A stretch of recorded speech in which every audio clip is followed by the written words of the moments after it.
Ladies and gents, welcome back to the channel. I am FM, and today's tactic is a true homage to Pep Guardiola and the Manchester City squad. It is called, and I got this from Steam again, because Steam's starting to build up a little more again. So it is called the Control the World Pep Guardiola Total Football Era Dominate Possession Puzzle Finally Solved Erling Haaland Anger Edition. Whew! Basically, in the tactic itself, it's called the Pep Guardiola Madness of Erling Haaland, but it is by someone named Clashy. And there is a ton of text in the description on this. Starting out, turning possession into points, high pressing, dream team system of Pep Guardiola, Cruyff and Guardiola inspired tactic. Possession is not a romantic idea. Aim of possession is to concede less and create more scoring opportunities. And then it just goes on and on and on. And finally, in training, one model to use is 2 weeks tactical, 1 week ball control, and 1 week attacking per month.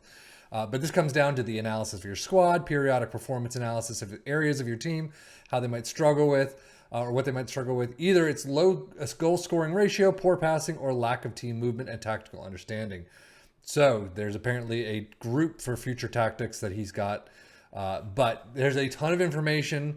He's been using, it looks like PSG in some of the screens. So I'm assuming he's tried it out with Manchester City itself, but we're going to test it out with R3 of Tottenham, Newcastle, and Wolves and see how they all do. But before we get into that, it starts out with a sweeper keeper in defend, inverted wingbacks on the left and the right, ball playing defenders in defend, segundo volantes in attack, inverted wingers in support on the left and the right, and advanced forwards up front in attack. It is a balanced mentality. In possession, attacking with is standard. Approach play, pass into space, underlap in the left and right, focus play down the left and right. Passing directness is shorter, tempo is higher, low crosses and run at defense. In transition, counter press, counter distribute quickly and roll it out. And then out of possession, a high press line of engagement, a much lower defensive line. That's a big midfield. Trigger press much more often, prevent short goalkeeper distribution, and get stuck in. So how did it do for our three teams? Well, sadly, not very well. Newcastle in 74th, which is fantastic for them in Champions League spots. Tottenham with 54 points, awful for them. They actually get Europa Conference League, so they won a trophy there.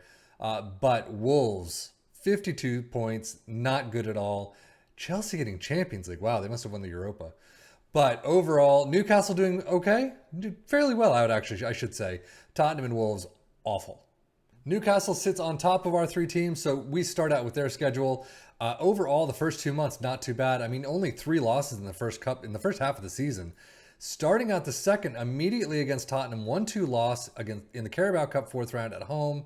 And then you continue on FA Cup, you're out in the 4th round, 4-6 against your Manchester rivals.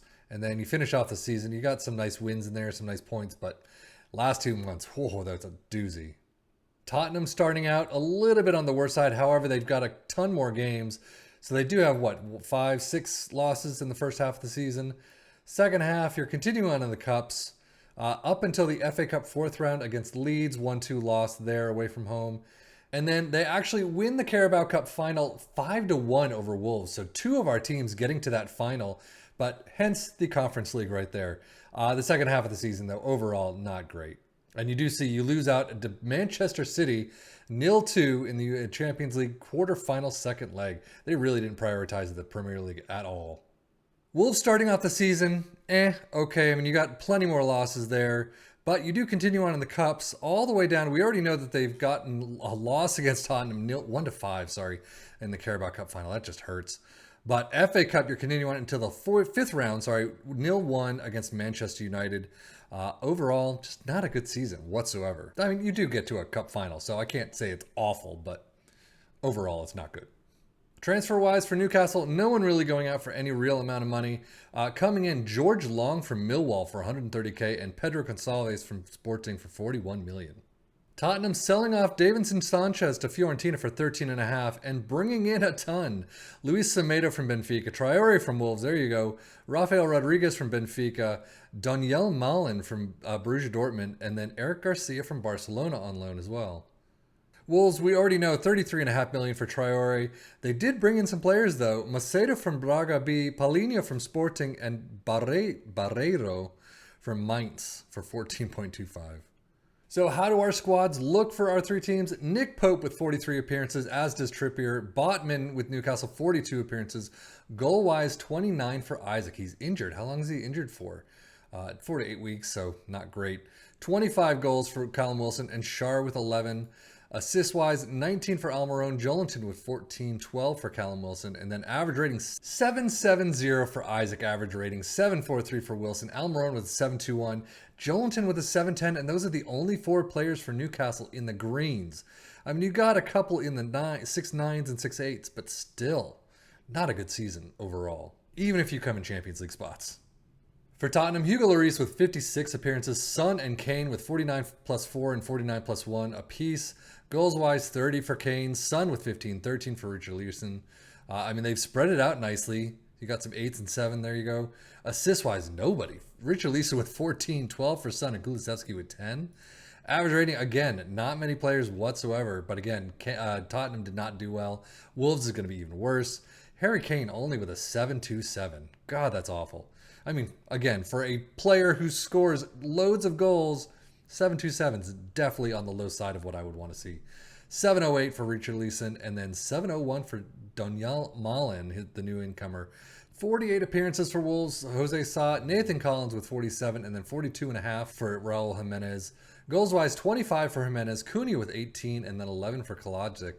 Assist-wise, 11 Sarabia, Neto with 10, 9 for Cunha. Not a good season whatsoever. 7.31 is someone who's not there. Jimenez 7.21, 7.12 for Cunha, Kalajic 7.06, and those are the only 3 who are actually at the club in the green. Data hub wise for Newcastle, shaky defensively, very good in attack, some very strong attacking numbers. If we look at Tottenham, okay defensively, good in attack, so less numbers, but still they're not too bad.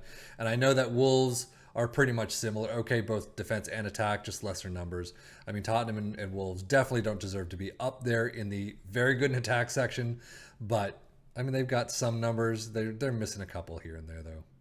Premier League stat-wise, Newcastle with most goals, 91. Definitely a low turnout this season for the Premier League. Fewest shots against, though, nobody. Most possession, nobody. Dribbles, Newcastle and Tottenham are up there. But not quite up there with Man City. Fewest conceded and fewest shutout or most shutouts. Newcastle's in there, but Tottenham, Wolves, Newcastle finally picking it back up with tackles won. Unfortunately, no pass completion. Most shots for Newcastle and points per game, as you would expect. Most goals, Haaland with 40, but Isaac up there, Kane and Wilson up there, 21 all the way to 29. Not bad runs whatsoever. They just need to spread the love a bit more around. Most assists, Almiron with 18, a fantastic season there. Jolinton with 13, Son and Wilson with 11 apiece on the average side. Most player of the match awards, Isaac with 11, Callum Wilson with 6, again, somewhat average. Best pass completion, nobody. Nobody for most dribbles made. You got Nick Pope, Newcastle, there you go for the goalkeeper contributions. Tackles won, nobody. Trippier and Sarabia up there with most key passes, so as usual, Sarabia a little lower than normal though. Most shots, Isaac, and there you go.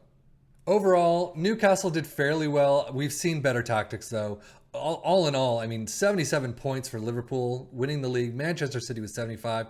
The entire league did not do well at all. And our 3 teams with that tactic didn't excel at all. So use it for what you want. I mean, if you like that kind of tactic, that kind of shape, go right ahead and try it. If you're a Manchester City fan, try it out with your team and see how they do, because apparently it's geared directly for you.